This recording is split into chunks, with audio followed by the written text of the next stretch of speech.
Hello and welcome. I'm going to do a quick review today on my 2021 Model Y with the third row.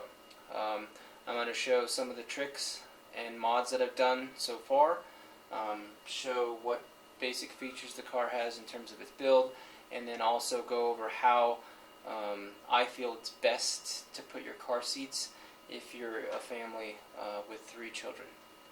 Okay, so let's go ahead and look into the car.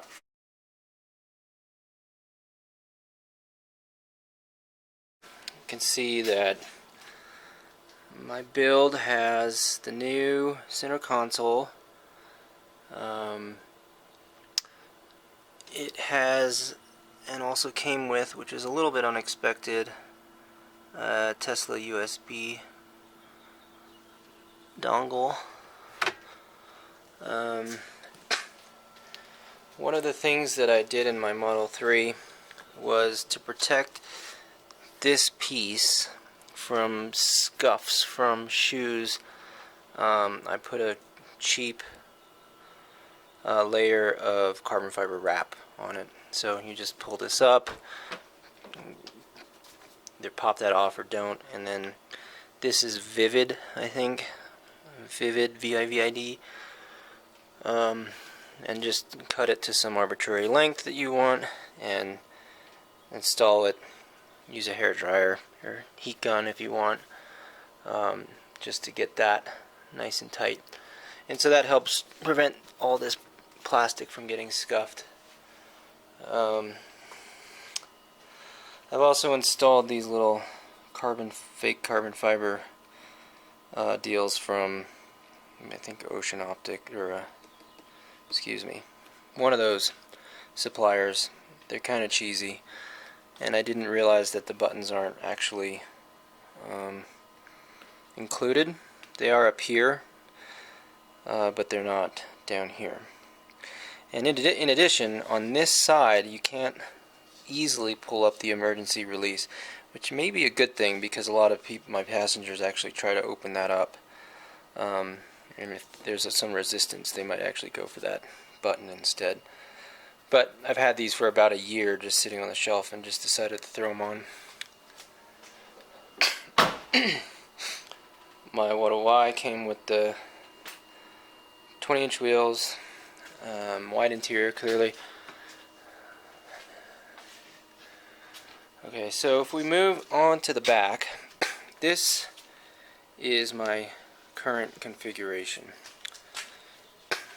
So I've got a 5-year-old sitting behind me, the 2-year-old here, and the 6-year-old here. And the reason that I have the seat down is because it is not easy for a kid to open up this seat. So you can watch videos on how you do that. Basically push this button up here and then pull it forward and then pull it up, sort of all in one fluid motion. If you want to lower the seat from when it's raised, you push the button down here. Okay. And what I've done is just taken a black towel from Target to cover up the seat, sort of tuck it in so that he can climb up and be on his merry way without destroying the seat. Because the carpet under here is not that durable. It's not that durable in any car.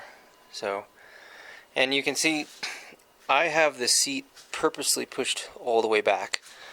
So if I pull it forward, I mean, he gets some space, but clearly nothing close. I guess it can go a little bit further forward because I have the passenger seat in the front pushed back pretty far, but you get some space to put your feet down, but you're really not going to fit your feet down there. So I'm basically giving him a recliner position, and he just sticks his legs up here, and it looks like there's a bad gap there, but really there's plenty of room for him. The other issue is with this seat here. You can't easily lift this up. Okay? So if I give it force and move it over or pop this out of its base, then yes, you can lift this up and sort of scoot the seat forward. But again, there's still not much room back there. But this particular configuration with the 3 kids works well. And I should mention, the really critical part is separating the 5 and the 6-year-old. So more than just by a baby seat. So now they sort of live in their own worlds and don't fight, as opposed to when they're looking at each other, it's a world of pain for whoever's driving the car. Okay, let's move on. Okay, so you have the back. Again, there was fear about these latches not existing. They clearly exist. The rear seat goes in with a seat belt. Again, you pull it all the way out, and then that triggers the latching mechanism, and then this thing is now locked in place, and so you get a very tight fit. Over here for that car seat, same thing. The headrests actually pop up, so you can get a nice flush look. Right now I have the seat down, or up, excuse me. So clearly it can come down. It's hitting that, but that's fine. Okay. And then we will move on to this side. So here, this is a pretty large car seat. It's fairly skinny, but it's a very high seat. So I'm actually going to replace this with one of the Dionos that sits lower and has this extra side impact stuff. But the key is, I guess, just sitting a little bit lower. And nothing too exciting here. I've got a back seat protector. This is a problematic area if you care about taking care of your car. So I've actually taken that same carbon fiber wrap and just thrown a piece across here to protect this area. So now we can move on to this piece. Okay, so again, this piece is modified. It's carpet, but I've actually coated it with a rubberized goo. The reason is when the kids first got in the car, within a day they started actually destroying the carpet. And I can put some images perhaps in the video to show what this actually looks like. It looks fairly shiny in the video here, but in real life it's not too shiny. It looks like I probably need to include a little bit more adhesive or rubber here and here. But essentially all I did was took the piece out again, pull this off and sort of pull up from up here, and there's a few snaps. Pull that out and then pour on this rubber and paint it on and just get it as uniform as you can. This one was my first one, so it's not quite as good. The other side's a little better. And essentially now the kids are going to step on this and not completely destroy the rubber. And I think over time the shininess will wear off, you know, as it abrades from dirt and whatnot. And so that was I think a pretty critical thing. This thing should not be carpeted. I mean, this is exactly where somebody steps, a little kid steps to get into the car, whether you're getting in on this side or trying to squeeze into the back.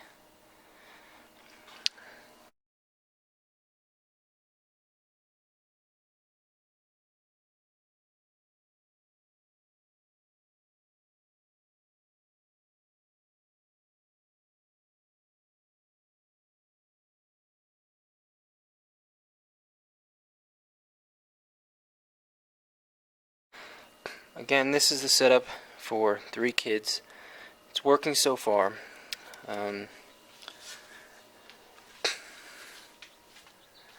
if we move back to the other side, so one of the things that I'm strongly considering is just removing this seat entirely. So I put in a service request to see if you should remove this seat, and they said no, because it'll trigger, a warning, not a warning, but it'll trigger a code, an internal code essentially. However, I do have friends who work for Tesla, and essentially they said, yeah, remove it, go ahead. So it's a little bit more than the basic removal of a seat from a Model 3, which everybody does. So down under here, there's a main clip that you can unplug the seat, and it handles the motors that are involved in articulating this seat, and then also the seat heater. But I haven't done that yet, so I haven't totally felt comfortable with doing that. So maybe I'll try to do that in the future. Or maybe somebody will do it before me, and then I don't have to be the first one. But I think, if you remove this, then it's just going to be way easier for a kid to get back there. Alright, so that about wraps it up. I'll provide an update in the future in case things change. And that's it. Okay, so what else am I going to do? Should have added that I've put these little decals over the door handles. I think it just looks a little better. Again, you can find those online. I'm going to put probably 15% 3M crystalline tint up here. If not, I'll use the 3M color match tint, and try to pair that exactly to back here. If not, put a little bit darker up here. Reason being, like a little bit. Reason being is that because of the windshield and the white interior, the front always looks a little bit brighter than the back, despite them being exactly the same transmission. I think this is around 20%, and this normally, haven't measured yet, is normally around like 80 to 85% with just the regular losses due to reflection, absorption, and transmission back out. So, in addition, then I'm gonna, for the first time, put in a 70% crystalline front tint, and so that's an IR rejecting film. It very slightly reduces the transmission into the car, but more importantly, it rejects the infrared. I'm going to leave the roof alone right now because it's very expensive to tint, and so far I feel like it's doing a pretty good job at rejecting heat. In the past I've had just either a cover or tinted, but for now I'm going to leave it. And then in the back, to the rear window, I don't know if it has infrared rejecting properties to it, but I'm going to add the 70% as well back there, so that the kids in the back don't bake. So again, it'll be tint on the front, either color safe, something like that, or the crystalline tint, and then on the front windshield and on the back. And then I'm also going to do a clear bra on the front, and my shop really only does a 12-inch section on the hood, which is fine. And then also the lights will be covered in a 3M film as well, so that it might help with the UV degradation of the plastic. So we'll see. I've done that for basically all of my other cars and had no issues, but I don't really keep them long enough to benefit from having that film on there. But I think it's good for practice. And that's it so far. Okay, thanks again.